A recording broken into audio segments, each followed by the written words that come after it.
General Theric's four eyes blinked in rapid succession, a telltale sign of confusion among the Valorian species. He stood on the observation deck of the Crimson Talon, watching the impossible unfold before him. Below, in the training arena, dozens of Kryn cubs, the most ferocious juvenile predators in 3-star systems, sat in perfect formation. Their razor-sharp claws retracted, their triple rows of teeth hidden behind closed jaws, their muscular haunches relaxed on the metallic floor, and at the center of this miracle stood a human. Muriel moved among the cubs with fluid grace, her small frame dwarfed by even the youngest of the pack. She wore no armor, carried no shock prods, bore no weapons of compliance. Her uniform was standard issue, wrinkled from a long shift, and her brown hair was tied back in what humans called a ponytail, a peculiar aesthetic choice that served no tactical purpose Theric could discern. Unit 7, Muriel said, her voice barely above a conversational tone. Could you please demonstrate the flanking maneuver we practiced yesterday? The cubs responded immediately. 7 juveniles rose as one, moving through a complex tactical pattern with precision that would shame some of Theric's veteran soldiers. They didn't snarl. They didn't snap at each other for position. They simply obeyed. Theric's mandibles clicked in frustration. He had commanded armies across a dozen worlds. He had broken siege lines and shattered enemy formations. But he could not, for the life of him, understand what he was witnessing.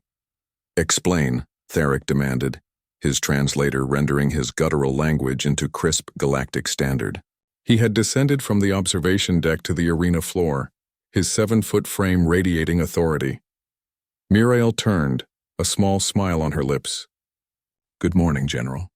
Is there something I can help you with? The cubs. Theric gestured with one of his forearms. For 3 cycles I have watched you train them.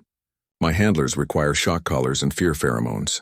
My soldiers need armor plating and energy barriers. You have none of these. Yet they obey you without question. I demand to know your method. Muriel tilted her head, that distinctly human gesture that conveyed thought. My method? I just ask nicely, General. Theric's armor plates rattled, the Valorian equivalent of incredulous laughter. Impossible. Kryn cubs are engineered war beasts. Their DNA has been modified for aggression and territorial dominance.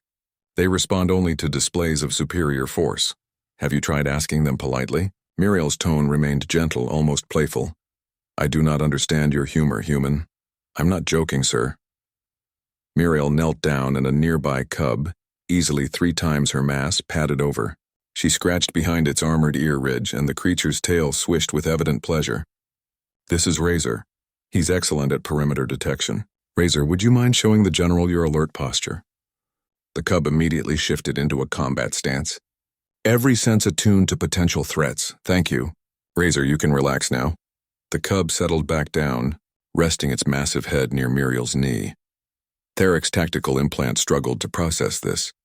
You named them, of course. They're not equipment, General. They're individuals. They are weapons, living tools for warfare. Muriel stood, brushing dust from her knees. Her expression shifted, still polite but with an edge of steel that reminded Theric that humans, despite their fragile appearance, had fought their way to the galactic stage through centuries of warfare. With respect, sir, that's where you're wrong. They're living beings with thoughts and feelings, and like most living beings, they respond better to respect than fear. Theric circled her, studying this peculiar human with renewed interest. Earth had joined the Galactic Coalition only 15 standard years ago. Humans were still considered a novelty, weak-bodied, short-lived, lacking in natural weapons or armor. Yet they had qualities that unnerved the older species: persistence, adaptability, and something Theric's translator struggled to properly render: empathy. Demonstrate, Theric commanded. I wish to see this asking nicely in action. Muriel nodded. She walked to the center of the arena and simply said, Everyone, could I have your attention, please? 47 Kryn cubs immediately stopped their activities. 47 pairs of predatory eyes focused on the small human. General Theric would like to see our combat readiness exercise.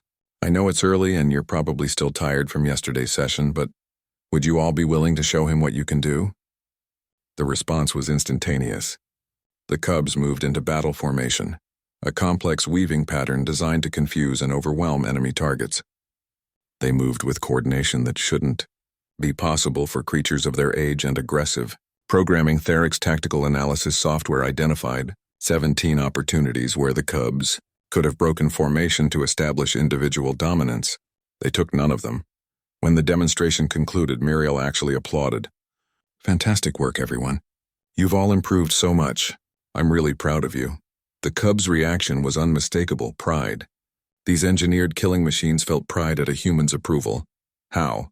Theric's voice was barely a whisper. Muriel approached him, unafraid despite the general's imposing presence. "On Earth, we learned something over thousands of years of domesticating animals. Force and fear might create obedience, but respect and kindness create loyalty. Loyalty is stronger, General. It lasts longer. It inspires better performance. Your species domesticated predators, wolves. We turned them into dogs. We took one of our most dangerous competitors and made them our best friends, our hunting partners, our family members. Not through domination, through cooperation." She looked back at the cubs. "These Kryn aren't that different. Yes, they're modified for combat, but they're still social pack animals. They crave structure, purpose, and belonging. I give them that." Theric was silent for a long moment. His tactical mind churned through implications. The Valorian military had spent enormous resources on control mechanisms for their war beasts. Humans simply asked nicely. "Your methods, they could revolutionize our military beast programs," Theric admitted. "They could revolutionize more than that, sir." Muriel's smile was gentle but knowing.